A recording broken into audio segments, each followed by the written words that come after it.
All right, Mon Squad, here we go. Monarch Legacy of Monsters Season 2 drops at the end of February. I am looking forward to this show.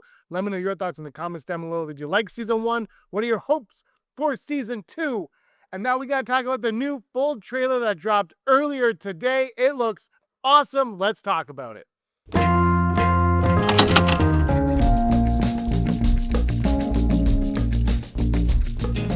Hello everyone, welcome to Digital Charcuterie. My name is James. Thank you so much for stopping by. If you're new to the channel and looking forward to Monarch Season 2, hit that subscribe button because I'm going to be talking about it, discussing it, reviewing it, pre-game show, all that nonsense as it debuts on February 27th later this year. Like I said at the top, I am really looking forward to this. This new trailer that came out looks spectacular. And one thing I got to bring up too, word on the street is Gareth Edwards, the OG director of Godzilla, now not the OG director of Godzilla, but the OG director of Godzilla in the MonsterVerse, is going to be helming 2 episodes of Monarch Legacy of Monsters Season 2. I can't wait to see what we get. We're learning that there's a whole new world. They've opened something up. There are grave consequences to the actions that Monarch has made over the years that the first season will have. It's not just about Kong. It's not just about Godzilla. It's about Titan X. So let's just talk about Monarch Legacy of Monsters Season 2, because like I said, Apple TV dropped the second teaser, and honestly, the more I sit with it, the more I realize this show is quietly becoming one of the most important pieces of the MonsterVerse. And I gotta be honest with you, MonsterVerse has been so much fun, but Monarch Season 1, I think, was the best thing to come out of the MonsterVerse. I'm really having high expectations for Season 2. Season 1 already caught me off guard, like I said, in a very good way. On paper, a MonsterVerse show that isn't just wall-to-wall monster fight doesn't sound like it should work, but it really did. It worked because the monsters felt like events. When Godzilla showed up, the world reacted, people reacted, and the show treated that seriously. Season 1 didn't end with a neat bow either. It ended by shifting focus, making it pretty clear that if this show came back, it wasn't just going to repeat itself.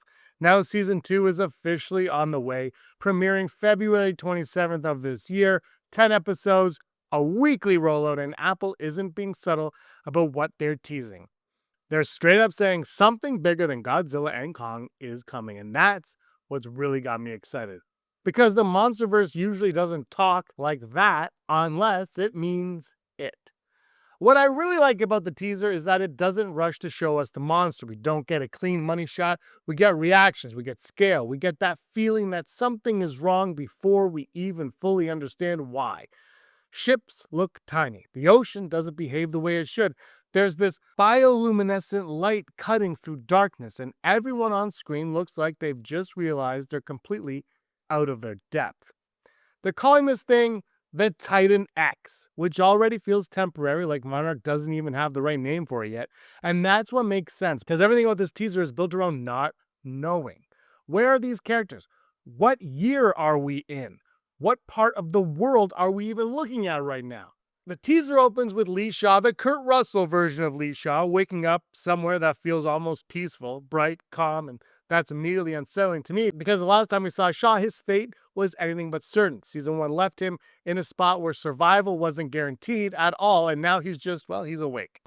So the first thing I'm wondering is how he survived, and more importantly, what he woke up into, because this doesn't feel like a normal rescue. It feels like he's somewhere he shouldn't be, and that's what's got me hooked right away.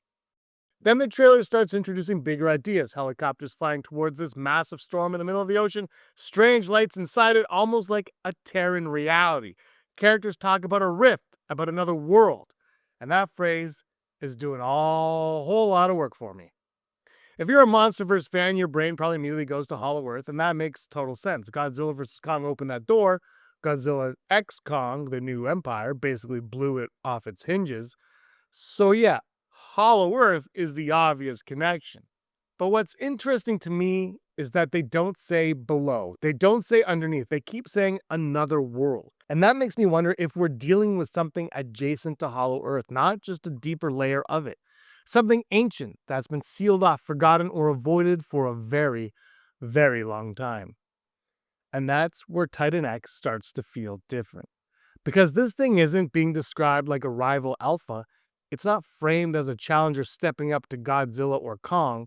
The language around it points it as something closer to a force of nature, a living disaster, something that doesn't just attack cities, it changes the rules of the world around it.